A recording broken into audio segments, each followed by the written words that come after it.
Hello and welcome to Area 2 Overview. If you haven't noticed, early in the semester of this class, we cover a lot of years in a very short period of time. Even though it might be quite painful at times, it's by design. The heart of this class is about the Protestant revival movements and missionary endeavors, and those don't really begin to take off until the 1700s. As a result, we move quickly through the first 1600 years, and we'll slow down our journey after that. That's not to say that the first 1600 years were void of any exciting or important happenings. That's certainly not the case.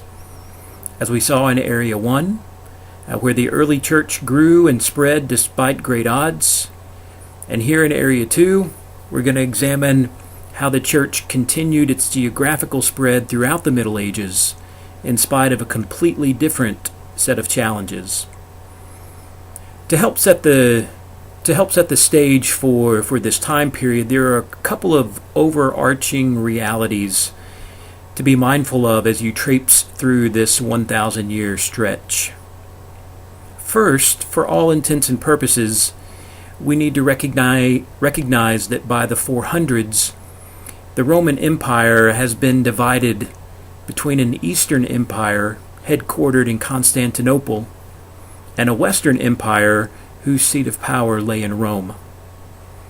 Although this entire area had been part of one great empire at one time, Constantine, who we read a little bit about last time, believed that this vast empire needed two capital cities and two emperors to rule it well.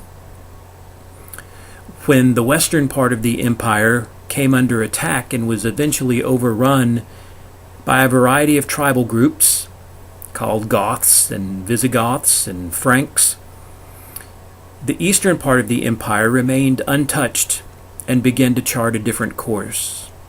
So Constantine, setting up essentially two capital cities with two emperors, provided the framework and the foundation for the split that would later occur within the empire.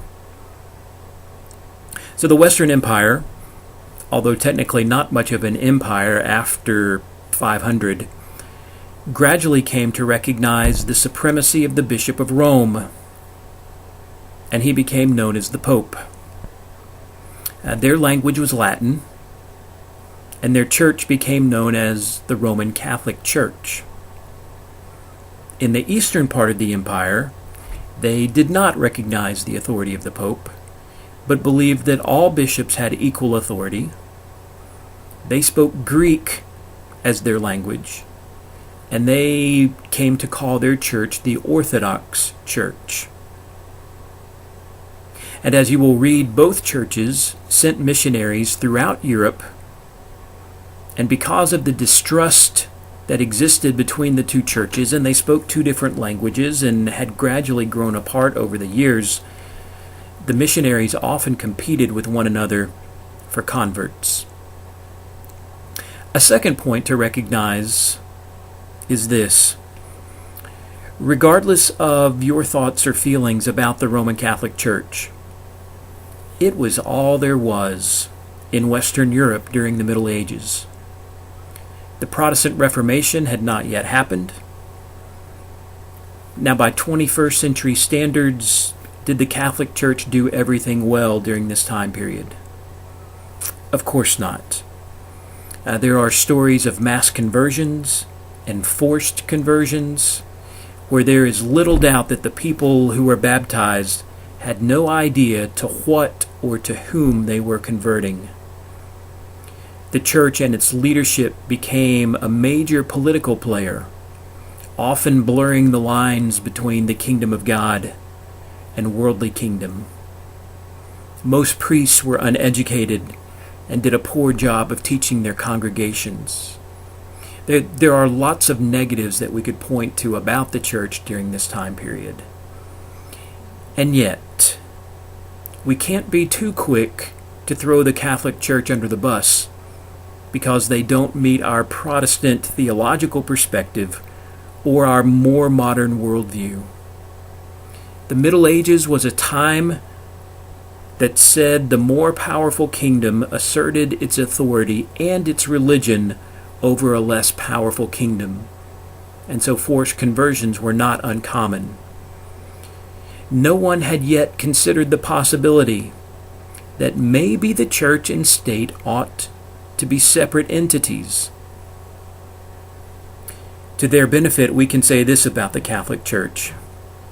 Even if their motives were a little mixed at times, they still wanted Christ proclaimed, and peoples who had never heard to have a chance to be part of the church. Many recognized that in order for new tribes and people to really understand the gospel, the Bible would need to be translated into new languages. And many of the missionaries of the church suffered greatly at the hands of those to whom they went to preach.